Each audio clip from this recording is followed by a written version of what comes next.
এই যে ইনি ইনি হচ্ছেন লাকি। আর লাকি হলো আমার বাড়ির সব থেকে আদরের সদস্য।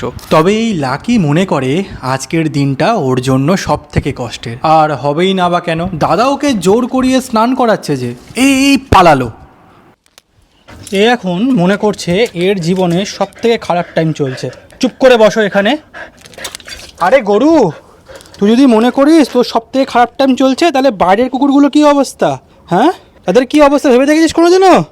আরে ভাই, তুই একটু চুপ কর। তুই যেরকম আছিস না গরু, রাস্তার কুকুর রাস সেটাও পায় না, ঠিক আছে?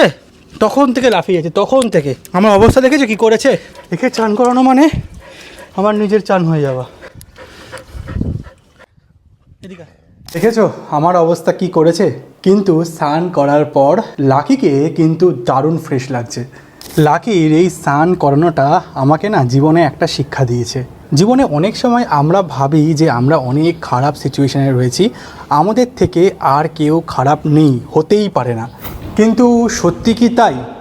কখনো তোমরা সেই মানুষটার কথা ভেবে দেখেছো যিনি এখন এই মুহূর্তে হাসপাতালের বিছানায় শুয়ে রয়েছে এবং মৃত্যুর সাথে লড়াই করছে? তার এখন একটাই চাহিদা, সে যদি একটুখানি হাঁটতে পারত বা এই প্রকৃতির কোলে একটুখানি মুক্ত শ্বাস নিতে পারত। সেই জন্য আমার একটাই কথা, জীবন অনেকটাই ছোট, তাকে মন খুলে উপভোগ করো, আনন্দ করো। রাজপাল যাদব একটা কথা বলেছিলেন, সেটা হলো टाइम तो कि जो आदमी चल सकता है, जो आदमी बोल सकता है, जो आदमी खड़ा हो सकता है, सोच सकता है, उसका टाइम अच्छा ही है।